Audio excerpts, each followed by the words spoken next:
All right, well, hello guys, hello again. So this is a war movie. When I first saw the title, I thought, okay, another war movie, but it's not your typical war movie, it's a war of the minds. So how did this film come to you?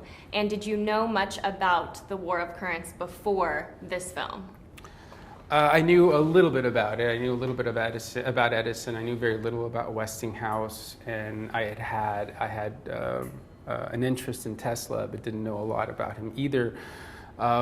So it was a script that was submitted to me, and I enjoyed the read. The first time I read it, I didn't quite feel I was right for it because it was about a subject matter that interested me, but I didn't know I was the right person to kind of tell the story until I started thinking about it and saw how much of myself was in Edison and Tesla and Westinghouse. Not that I'm innovative or smart in any kind of way, but the idea of ego and humility battling out was something that I found really interesting, and how far a person would go to be remembered.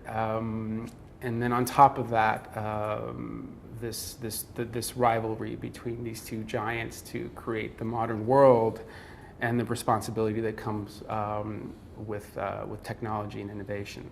And what a responsibility that is. And I love how you explored that in the film. Now, Michael, how did it come to you? How did you get involved? Well, Alfonso came to my neighborhood in Brooklyn, Red Hook. And we met at one of my local spots, and he brought me this little book. There's not much about George Westinghouse.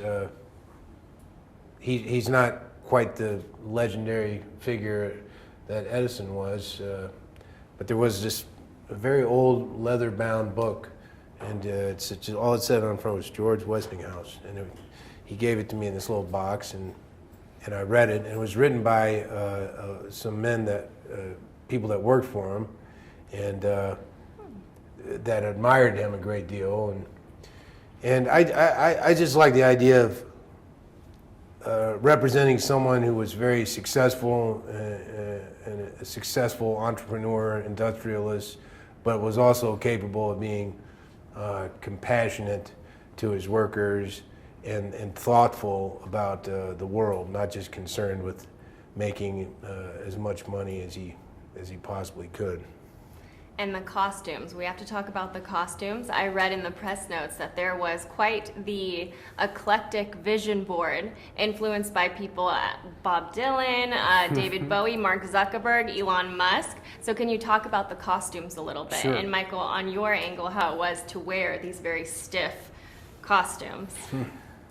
Sure, Michael Wilkinson designed the costumes, and early on in pre-production in my office, it was a library, I guess a gallery of images, and there was a lot of rock and roll, early like David Bailey photography and images that would just literally gently kind of nudge and direct all the department heads to think outside the box, that it wasn't about replicating an era exactly, but interpreting it and what it must have felt like to be in that moment.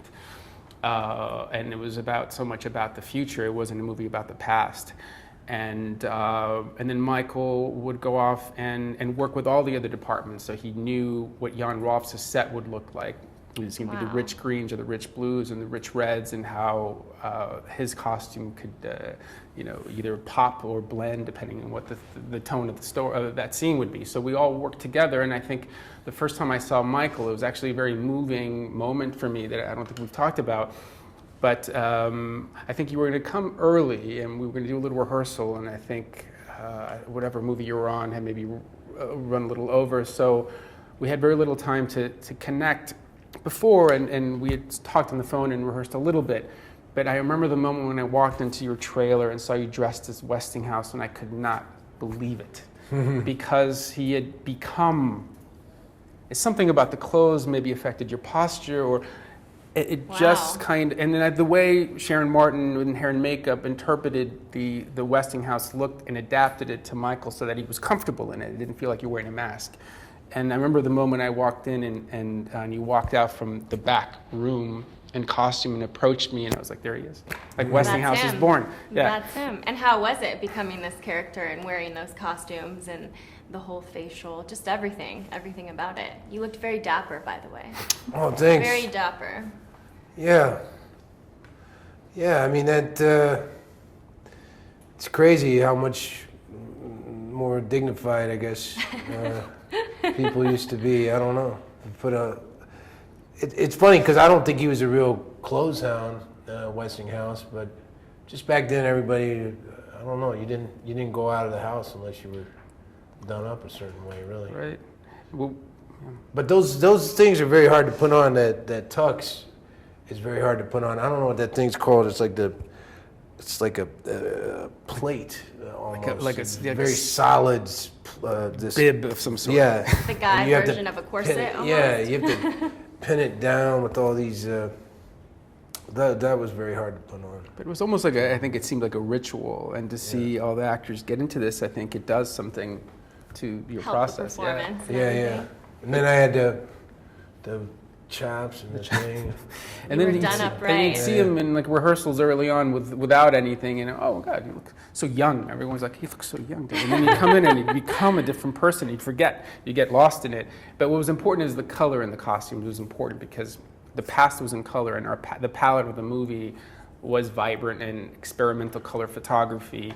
So there were rich greens and reds, and the linings were as interesting as the outer layer. And I think it was like the movie we were telling was about creativity and self-expression, and that was something I encouraged also from every member of the crew. Beautiful film. You encompassed it in every aspect you could. Now, Inventions. This movie's all about innovative people and inventions. What's one thing that you both could not live without? Anything you can think of. Cell phone, TV, anything. What's the one thing that was invented that you can't live without? I don't know. I would think we'd be better off without all this junk. That's I what I'm kinda always agree with you thinking. Yeah, sometimes. I mean, technology-wise, I mean, I guess I really love music, so Okay. phonograph, that would be mine. Right. I'm glad there's a Interesting record player. Yeah. Yeah. And then Although I don't like to listen to music on. I don't like digital listening platforms, where iPod and all that. Old It doesn't school. sound right. Yeah. I like it. Yeah. even in the dressing room and certainly backstage, you had a My record player. Yeah, he came to see me in a play, and I had a Record player? Yeah, one of the little portable ones. Yeah. Yeah. And I have to say, as a nod to Edison, the kinetoscope, and everyone that was Yes. involved in creating that, movies are everything to me. I love the end of the movie, not to plot spoil. I think a lot of people know what happens, but I love the end and the Cliff Notes version. It's mind-boggling what Edison continued to go on developing and creating. It's crazy to me. Yeah. Now, you have one real person under your belt, one innovator. Who's another historical figure that you would like to play in the future? Well-known or maybe not as well-known? I don't know. I'd say Rasputin, but I'm too tall. He was real short, Rasputin, I think. You can make it work. Angles. I did a reading once where I read Ulysses S. Grant, but he was like 5'3" or something. And how tall are you? 6'3". We're about the You can same. make It's like it. looking in a mirror. Yeah, Right. yeah. And what about you? If you could play one character, I'm you such an personally? introvert. That's the last thing I would ever You would that would just ever have cross Michael my do mind. it? I would like Michael, come over. I need you to play Ulysses S. Grant. You know? There you go. I'll look for that coming out next year. Yeah. Now, next question. What was the most challenging aspect of making this film for either of you as the director and a lead actor? Well, just trying to imagine like that amount of responsibility. I mean, I've never done anything approaching what Westinghouse did to create this empire and to oversee this empire of people, and to have that amount of success, to create so many different things. I've never invented anything or even had an idea to invent anything. So it's just interesting to try and imagine what that would be like. That would be interesting. And last question. It is almost impossible to envision these two men having a competition. It got kind of gritty. It got kind of intense the whole time, but then there's one scene where your characters meet at the end, and when he's talking, Edison is telling you about his experience when he got the light bulb to stay lit. He said we were drunk in our own magic as we were watching this. Has there been a moment in your life or your career where you have felt that same sense of wonder? Oh, definitely, doing what we do, I mean, there are moments on this movie, particularly, the big scenes where you look around, there's all these people, they're all serving this unified purpose, but all doing their own particular part in it, and seeing some of these huge shots come together. So, stuff at the World Fair. I guess, when we shot, where was that, Brighton? In that historical... We're the first to ever shoot at that. Yeah, we were the first to ever Wow. shoot. So this, the scene that you're talking about takes place in this room that I don't think anybody had ever been allowed to film in before. Yeah. Wow. And that room has a lot of history, and that was kind of special.